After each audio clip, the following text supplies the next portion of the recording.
Já, komið sæl. Það kannski við hæfi svona í ljósi þessa kuldakast sem við erum í núna að skoða svona legu kalda loftmassa á norðurhveli jarðar og við sjáum hérna að Ísland í dökkbláum lit sem að stendur fyrir 10 stiga frosti eða meira og sömuleiðis er það Kanada, Grænland og Rússland og einnig svalt á Norðurlöndunum þó að það sé nú kannski ekki alveg kalt í okkur. Og ef við skoðum svona þróunina áfram, þá verðum við í köldu lofti áfram næsta sólarhringinn. Síðan kemur hérna svona heldur ljósari litur hérna yfir Ísland, loft sem ætta frá Noregi og það þýðir það að það hlýnar nú eitthvað aðeins hjá okkur. En síðan á mánudaginn þá förum við aftur að fá svona þessa köldu loftmassa til okkar frá Grænlandi og þá kólnar hjá okkur aftur. En ef við skoðum yfirlitskortið þá erum við sjáum við hérna þessa lægð sem yfir Bretlandseyjum og síðan hæðina yfir Grænlandi. Þessi tvö veðurkerfi ætla að sjá til þess að við fáum áframhaldandi norðlægar áttir og síðan fáum við nú hérna svona austlæga átt sem að gefur með þessu lítið mildara lofti á sundaginn en síðan strax á mánudaginn að þá tekum við hérna svona nokkuð stíf norðanátt og með kaldara lofti. Og það verður kalt hjá okkur í nótt og sérstaklega hérna í innsveitum þá væntanlega sunnan til þar sem að verður stjörnubjart. Þar getur frostið alveg farið niður fyrir 20 stig. Það verður svona skýjað og fremur þungbúið hérna norðanvert landið og má gera ráð fyrir því að það verði élingangur. En sunnan og vesturlandlandið á að verða bjartviðri á morgun og við sjáum að það frosta öllu landinu og svona víða 5 til 10 stig.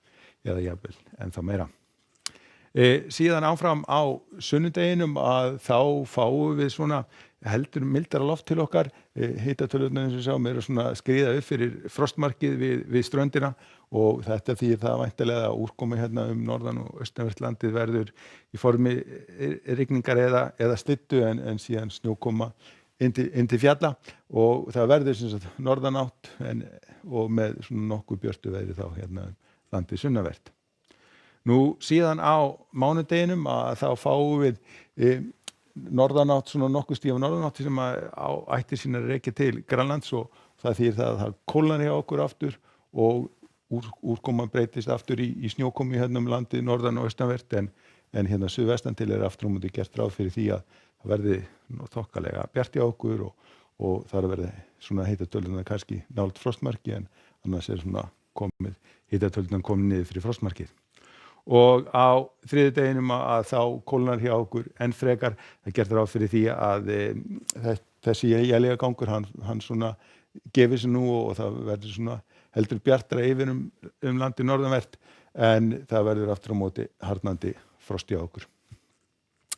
Ef að við förum aðeins til Evrópu að þá höfum við þessa lægð hérna milli hún svona lagða með svona milli Færeyja og Skotlands og hún að valda leiðandi veðri hérna í Noregi og hérna líka verður svona í Danmörku verður nokkuð stífur vindur og rigning og hálfleiðilegt en svona það fer nú að létta aðeins til þegar við komum hérna suður á bóginn og bæði Spáni og Portugal gert ráð fyrir nokkuð fínum degi sömuleiðis gert ráð fyrir fínasta veðri á Ítalíu en aftur á móti gert ráð fyrir að verði lægð hérna yfir Grikklandi og það geti orðið talsverð rigning.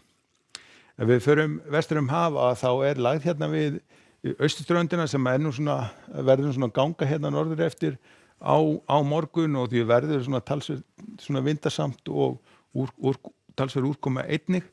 Aftur á móti ef við förum hérna vestur á bóginn að þá nú háþrýstisvæði ríkjandi og því svona fínasta veður hérna í miðreikjunum svona þokkalega hlýtt hérna sunnan til en aftur á móti mjög kalt norðan til.